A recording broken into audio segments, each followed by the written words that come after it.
दोस्तों, मैं आप सभी का स्वागत करती हूँ अपने चैनल पर। मैं आशा करती हूँ कि आप सब कुशल मंगल होंगे। ज्योतिषियों विद्वानों से अक्सर लोग एक प्रश्न पूछते हैं कि एक ही दिन एक ही समय पर जन्मे सभी लोगों का भाग्य एक जैसा क्यों नहीं होता। कोई गरीब के घर जन्म लेता है तो कोई अमीर के घर, कोई निरोगी पैदा होता है तो कोई शरीर में भयंकर रोग लेकर, कोई दीर्घायु होता है तो कोई अल्पायु। इस प्रश्न का उत्तर एक कहानी के माध्यम से बड़ी ही खूबसूरती से प्रस्तुत किया गया है। एक राजा ने विद्वान ज्योतिषियों की सभा बुलाकर प्रश्न किया कि मेरी जन्म पत्रिका के अनुसार मेरा राजा बनने का योग है, किंतु जिस घड़ी मुहूर्त में मेरा जन्म हुआ उसी समय में अनेक लोगों ने जन्म लिया होगा जो राजा नहीं बन सके। क्यों? इसका कारण क्या है? राजा के इस प्रश्न का किसी के पास उत्तर नहीं था। राजा की सभा में सन्नाटा छा गया। तभी सभा के बीच में एक बुजुर्ग उठ खड़े हुए और बोले, महाराज, आपके प्रश्न का उत्तर यहाँ किसी के पास नहीं है, किंतु मैं बताता हूँ कि आपको आपके प्रश्न का उत्तर कैसे मिलेगा। राजा वो ध्यान से बुजुर्ग की बात सुनने लगे। बुजुर्ग बोले, यहाँ से काफी दूर घने जंगल में आप अकेले जाएं तो आपको एक महात्मा मिलेंगे, वे आपके प्रश्न का उत्तर दे सकते हैं। उत्सुकता से भरे राजा बुजुर्ग के बताए अनुसार अकेले घने जंगल में चले गए। घंटों यात्रा के बाद जंगल में उन्हें एक महात्मा दिखाई दिए जो पेड़ के पास बैठकर घास खा रहे थे। सहमे हुए राजा महात्मा के पास ज्यों ही पहुंचे, महात्मा ने डांटते हुए कहा कि तुम्हारे प्रश्न का उत्तर देने के लिए मेरे पास समय नहीं है। मैं अपनी भूख से मजबूर हूँ। यहाँ से आगे पहाड़ियों के बीच एक और महात्मा है, उनसे तुम्हें उत्तर मिल सकता है। राजा की जिज्ञासा और बढ़ गई। राजा पहाड़ियों की तरफ चल दिए। चलते चलते काफी अंधेरा छा गया। मीलों तक पहाड़ियों पर चलने के बाद राजा को महात्मा दिखाई दिए। महात्मा पेड़ की लकड़ी खा रहे थे। राजा को देखते ही महात्मा डांटते हुए कहा, मैं भूख से बेचैन हूँ, तुम्हारे प्रश्न का उत्तर देने का समय नहीं है मेरे पास।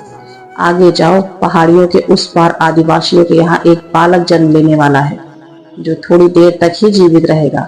सूर्योदय से पूर्व पहुंचो, बालक उत्तर दे सकता है। राजा तेजी से गांव की तरफ चल दिए। सूर्योदय के पूर्व ही राजा आदिवासी दंपत्ति के यहाँ पहुंच गए और आदेश दिया कि बालक के जन्म लेते ही मेरे सामने उसे पेश किया जाए। कुछ समय प्रतीक्षा के बाद बालक का जन्म हुआ और उसे राजा के सामने लाया गया। राजा को देखते ही बालक हंसते हुए कहा, राजन, मेरे पास भी समय नहीं है, किंतु फिर भी अपना उत्तर सुनो।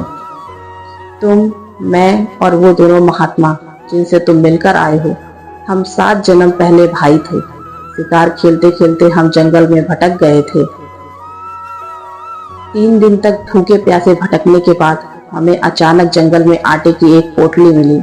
जैसे तैसे हमने उस आटे की 4 बाटी सेकी और अपनी अपनी बाटी लेकर खाने ही बैठे थे कि भूख प्यास से तड़पते हुए एक महात्मा वहां आ पहुंचे।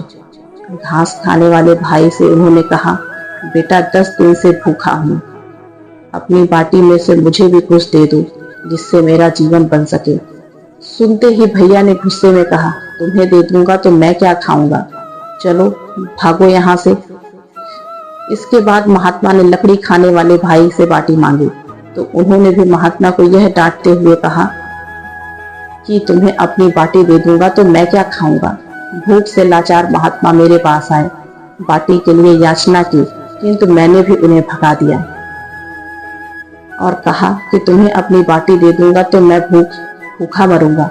अंतिम आशा लेकर महात्मा तुम्हारे पास पहुंचे, तुमसे भी दया की गुहार की। तुमने बड़े ही प्रसन्न मन से अपनी बाटी में से महात्मा को आधी बाटी आदर सहित दे दी। बाटी पाकर महात्मा जी अत्यंत प्रसन्न हुए और जाते हुए बोले, तुम्हारा भविष्य तुम्हारे कर्म और व्यवहार से फले। बालक ने कहा, इस घटना के आधार पर आज हम चारों अपना अपना कर्म भोग रहे हैं। धरती पर एक समय में अनेक प्राणी जन्म लेते हैं, किंतु सभी के कर्म अलग अलग होते हैं जिससे उनका भाग्य बनता है। हमारे कर्म और व्यवहार ही हमारा आज तय करते हैं। जो जैसा कर्म करता है उसे वैसा ही फल मिलता है। जिस प्रकार हजारों गायों में बछड़ा अपनी माँ को ढूंढ लेता है, उसी प्रकार हमारे कर्म भी हमारे सामने जरूर आते हैं। दोस्तों, हमारे चैनल से जुड़े रहने के लिए आप सभी का बहुत बहुत धन्यवाद। ऐसी ही और कहानियां सुनने के लिए हमारे चैनल को सब्सक्राइब करें और हमारे चैनल से जुड़े रहें। मैं आशा करती हूँ कि फिर मुलाकात होगी। तब तक हंसते रहिए, मुस्कुराते रहिए और जीवन में कभी भी हार मत मानिएगा। बस इतना याद रखिएगा कि इस दुनिया में कोई भी ऐसी समस्या नहीं है जिसका हल ना हो। धन्यवाद।